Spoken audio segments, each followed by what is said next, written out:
Hello everyone, this is Sorry and Target welcoming you to yet another Carnivores mod announcement video, where today we are taking a look at the beta 1.95 release of a mod that is shaping up to be one of the most unique ever. Carnivores Fallen Kings. And yes, it was named that before Jurassic World Fallen Kingdom's title was revealed.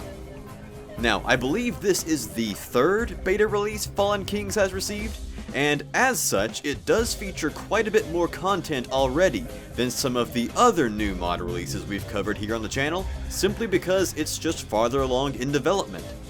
And just like my other announcement videos, this is not a full-length, in-depth spoiler showcase of Fallen Kings. This is just a quick little announcement video to let you guys know that a new beta is available, provide some feedback, and of course, hype up the release and provide a download for you guys. Because there are some really cool new features in this beta release that I think you guys need to check out. And be sure to let me know what you guys think of this new release of Fallen Kings down in the comment section below. I always love to hear your thoughts. So without further ado, let's begin.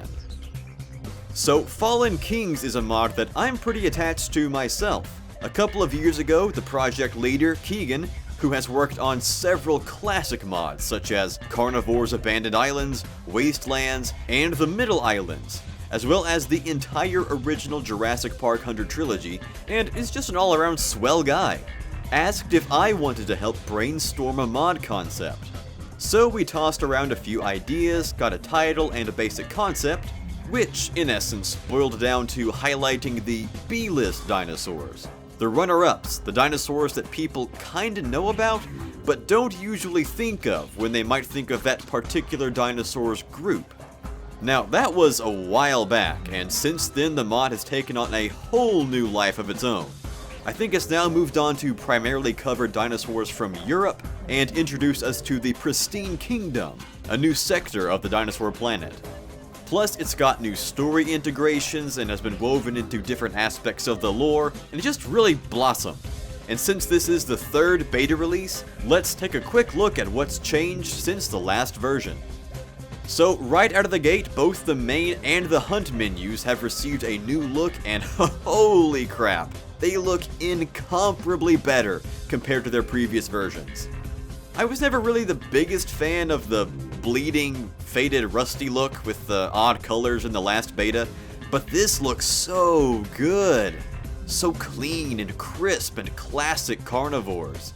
Very natural, very earthy, excellent work all around. Unfortunately, the lineups are a bit messy on the hunt menu. The weapon unlocks are almost completely out of order, making the 800-point jump from the starting weapon to the final weapon, like, immediately. The dinosaur lineup is pretty messy as well, but that's for a very special reason that we'll get to in a bit, and all of this stuff really only affects OCD people like myself. Most people probably don't even care. Now, this version of Fallen Kings is a bit grind-heavy starting out.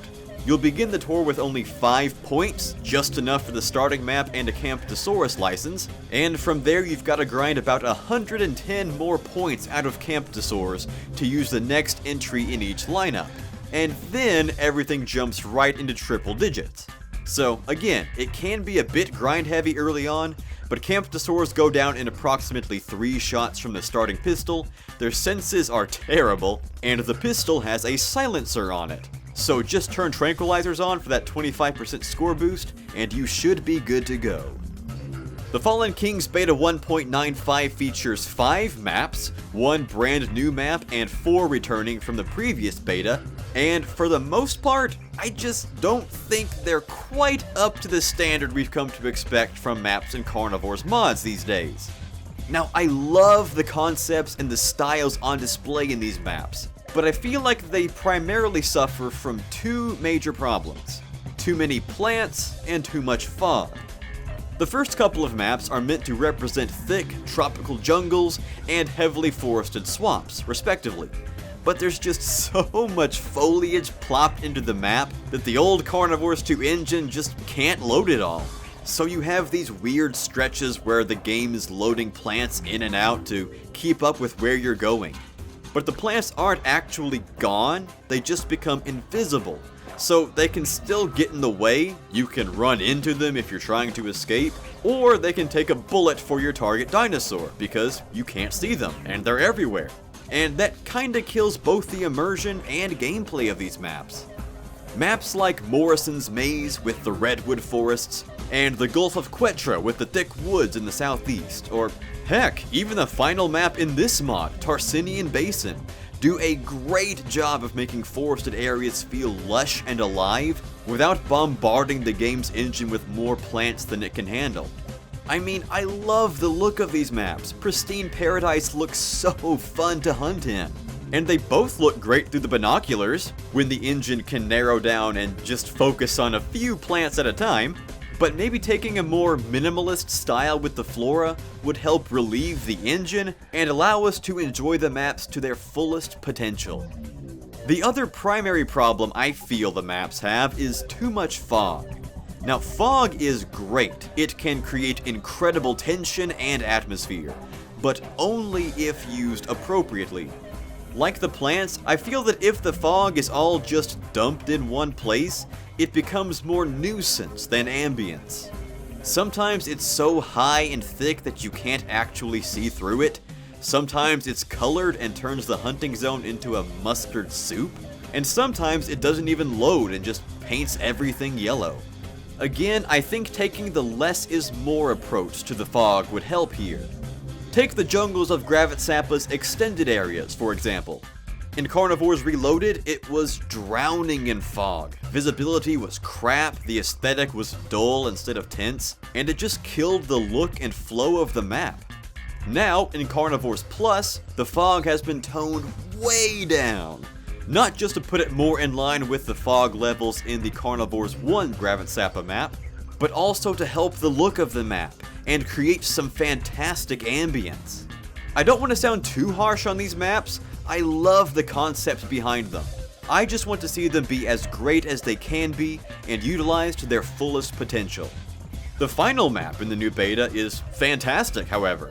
It looks natural and interesting from both the overhead view and on the ground, and is now my go-to map on this mod. The dinosaur roster has improved greatly in this new beta for Fallen Kings.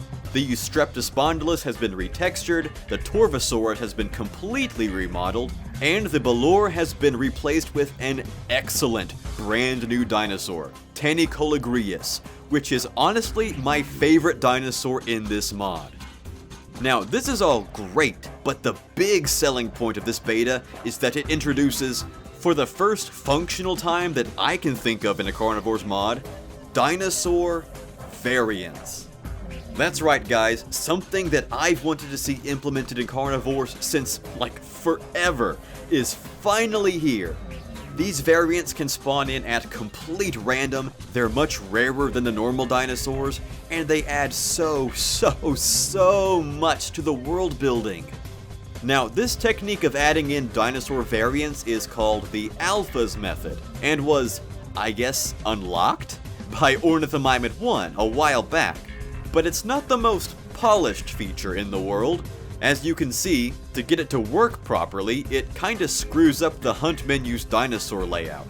But man, it is so cool to have dinosaur variants running around and making the world feel alive. And for a completionist nut like me, oh boy, I had the time of my life collecting these rare dinosaurs. There are 4 rare dinosaurs available right now, and if it's in the works, I would love to see even more variants show up in future releases. I know the Alphas method works up to the Spinosaurus AI slot, so if it's a possibility for the future, man, I am heckin' excited. Now, the new dinosaurs and the rare dinosaurs are all fantastic additions, but some of the other dinosaurs do feel a bit, I don't know, cheap by comparison? To me personally anyway, they just feel kinda lazily mass-produced. The models and textures are all stretched and generic, the animations are stiff, they don't have any real custom idle sounds, mostly just breathing sounds, and they're just not that exciting or individualized to me. I like to think of the dinosaurs across the Carnivores universe as characters, with each one filling a specific role or having a specific look, and some of these just feel run-of-the-mill. I mean, Hypsilophodon could easily be just a baby Iguanosaurus, which itself just looks like a Parasaurolophus without the crest. Also, can we please stop putting these pig calls on dinosaurs? Just compared to some of the other, more unique and characterized dinosaurs, like Baryonyx or Torvosaurus, dinosaurs like Iguanosaurus and Neovenator just don't stack up in my opinion. Take the brand new Tanicoligrius for example. It's phenomenally character-driven. The cannon-styled incorporation of feathers, the glowing eyes, the pseudo-pack hunting mechanic, the fluid animations, the custom sound effects, the pack leader variant, it feels so unique and wonderful.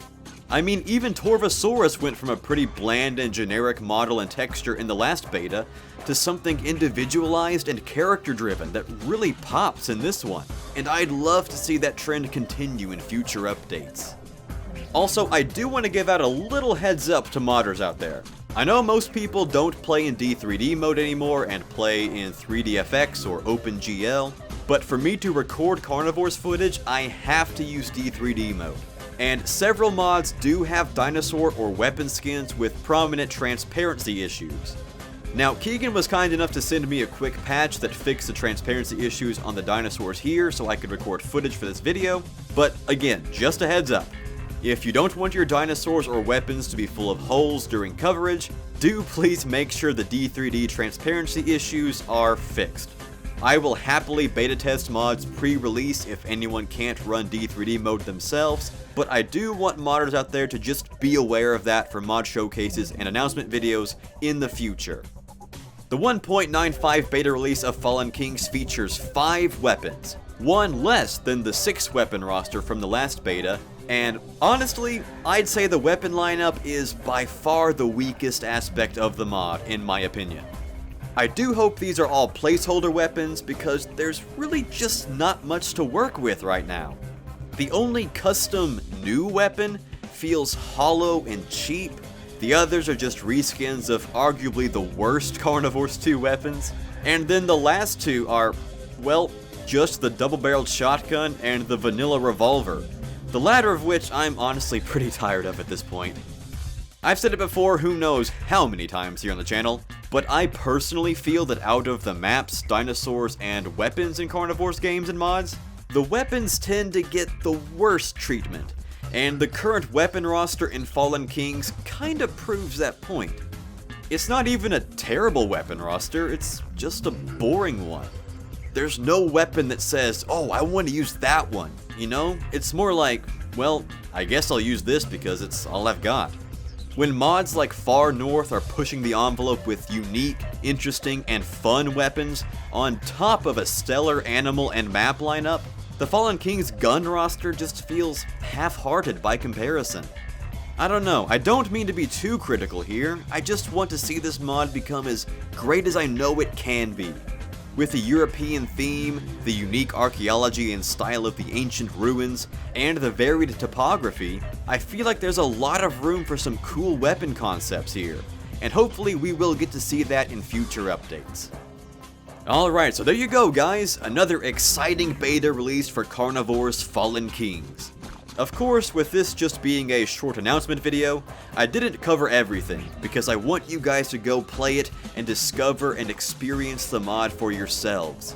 And again, I'm sure I sounded way more critical of this mod than the others that recently released, but I assure you guys, I love this mod, I love the people working on it, and I have a ton of fun playing it. I'm only offering what feedback I think might help improve it so that it can be a truly fantastic mod. I would love for Fallen Kings to one day be able to stand toe-to-toe with mods like Carnivores Plus or Far North. And even if I'm totally wrong and all of what I've said here is discarded, I still think it's worth downloading and playing through. That rare dinosaur feature is just too freaking innovative and immersive to pass up. Anyway, thank you guys for watching and for being so patient and for making this fun. I would not be doing this without you guys. You guys are all amazing. I love you all, and I will see you guys next time.